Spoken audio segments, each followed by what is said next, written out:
Hello viewers, this is Marianne from Revealing Light Tarot. Today I want to look at something a little bit different. I want to look at how we can become more spiritual.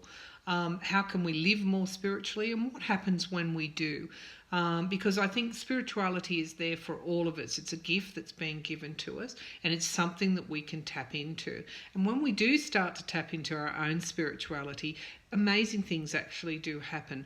Obstacles start to fall away. You're able to look at situations in a new light. You're focused on something beyond yourself, beyond the person next to you. You're focusing on everything around you, all at the same time.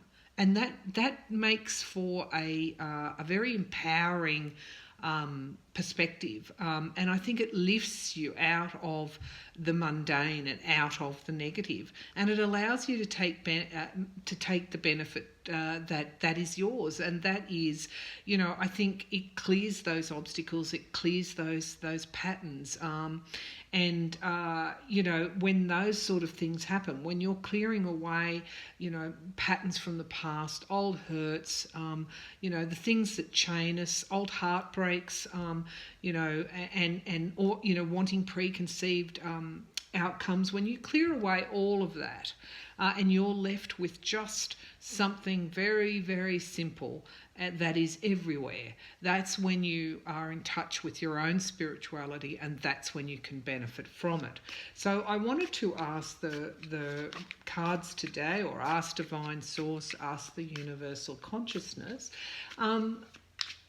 how can we get in touch with our own spirituality? What are some of the ways we can do that? And what happens when we do? Because sometimes we get in touch with our own spirituality when events are, when drama is in our lives, when heartache and loss is in our lives. That's when we tend to find our own spirituality. In other ways, you can do it, more gently. You can do it on a daily basis, simply by noticing nature around you. But let's ask the cards, how can we get in touch with our own spirituality? And what happens when we do?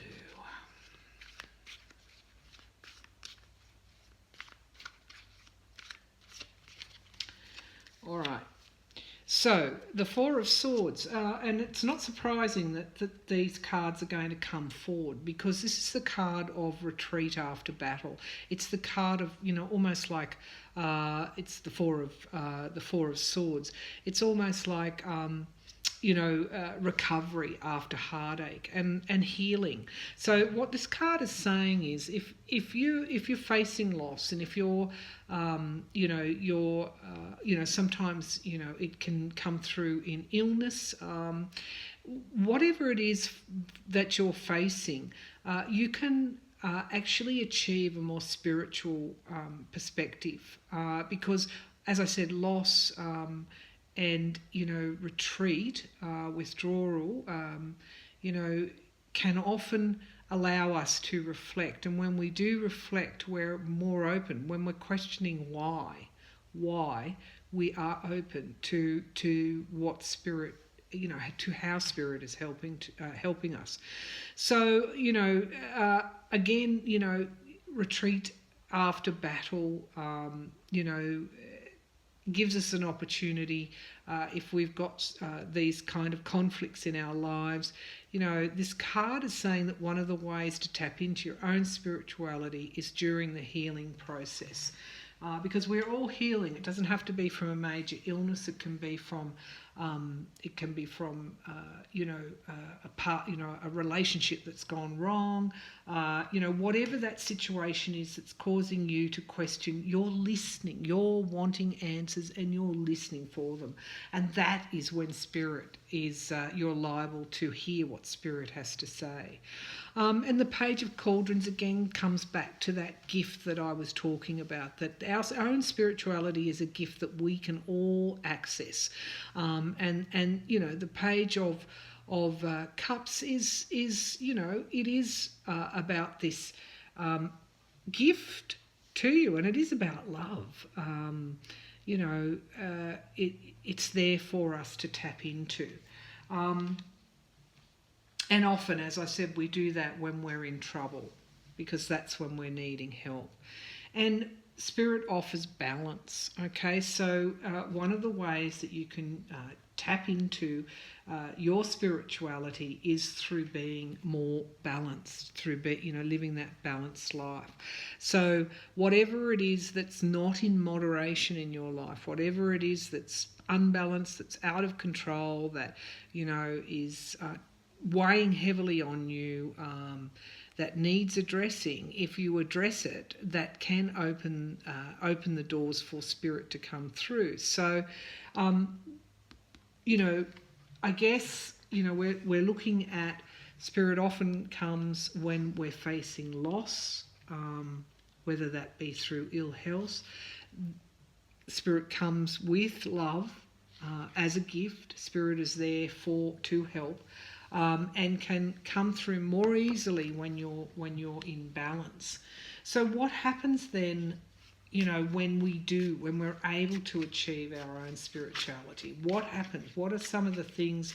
How can our life be changed by that? Oh, I've just dropped a card. I'll just pick that up. I think that's quite important. Okay. So what happens is the sword of truth. Okay, what happens is that we have truth in our lives. Okay, so, when we're less confused, we're less labouring under, not knowing the right thing to do.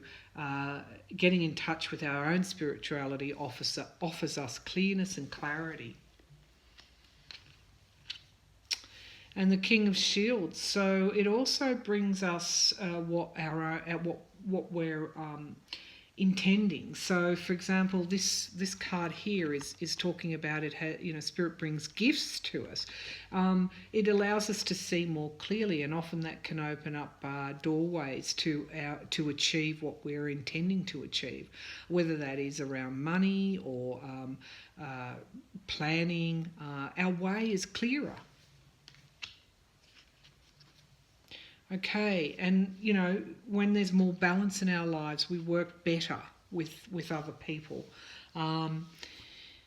This is the card of teamwork, and the light is coming down and shining on this gathering, on this work that these people are doing.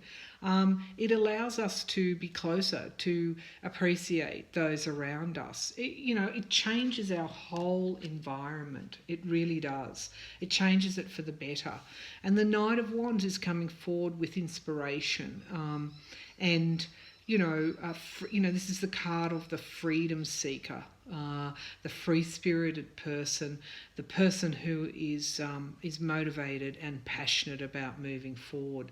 So, when we have this truth operating in our lives, when we have less confusion, we're able to see the pathway to what we need to be doing, our purpose, why we've come here, what we are passionate about, what we want to achieve. We're able to move forward, quite quickly and competently. We're able to move toward that goal, those goals.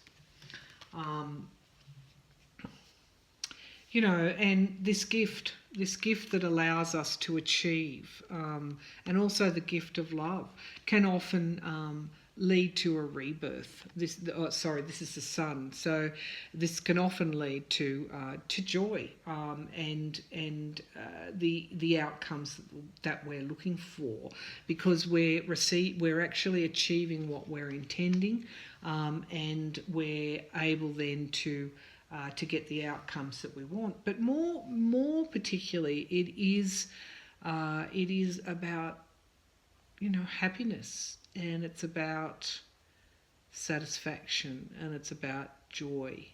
So these are the things that when we're living more spiritually, that comes into our lives. Okay, and the Five of Cauldrons and the teamwork. Okay, this is talking about cutting away what you don't need, and leaving what you do. So I talked about those past patterns, and those things that chain us to particular behaviours. we're more easily able to cut those away, and really, when we do that, we allow, we allow miracles in a way to come into our lives, and these cups are full. We've really taken away what disappoints us, and we're more able again to be focused on this joy and moving toward the things that we really do need.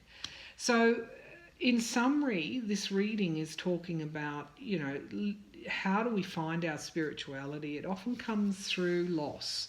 And that can be loss of health, it can be loss of relationships, it can be bereavement. It often opens the door when we're questioning why, we're looking for it, okay? So it's forcing us to look for it. It brings forth gifts for us, and it brings forward, that this kind of a more loving way of looking at life. It also identifies where we're out of balance. And from that, what flows is a greater clarity. We're able to see things, we're able to get to the truth and the heart of the matter, and we're able then to move forward to achieve what we want to achieve, to find our passions and move forward. And that can lead to achieving what we've intended, and also happiness. It can lead to happiness. It can also improve our relationships with those around us, enable us to work more closely with people, and it can cut away at what we don't need and identify exactly what it is that we do need. So, in summary, living more spiritually brings so many benefits, and it can be easily achieved. It's a gift open to us all. One simple way, of living more spiritually is simply to, take a walk in nature and notice what's around you. That is one simple way that you can connect. You can connect with spirit, because spirit is everywhere. Spirit is it's in the birds, in the trees. It's everywhere. So that is one simple way. But if you have faced loss and you are questioning things, open yourself up and just ask for that help, and ask for spirit to be more present in your life, whether that's, as I said, whichever way you're more comfortable expressing spirituality, whether that is the universal consciousness, spirit, God, Buddha, goddess, whichever way sits well with you. You can call the spirit into your life, and you can live more spiritually, and that can offer amazing, wonderful benefits. So that is something different today for us, and I hope you enjoyed that reading.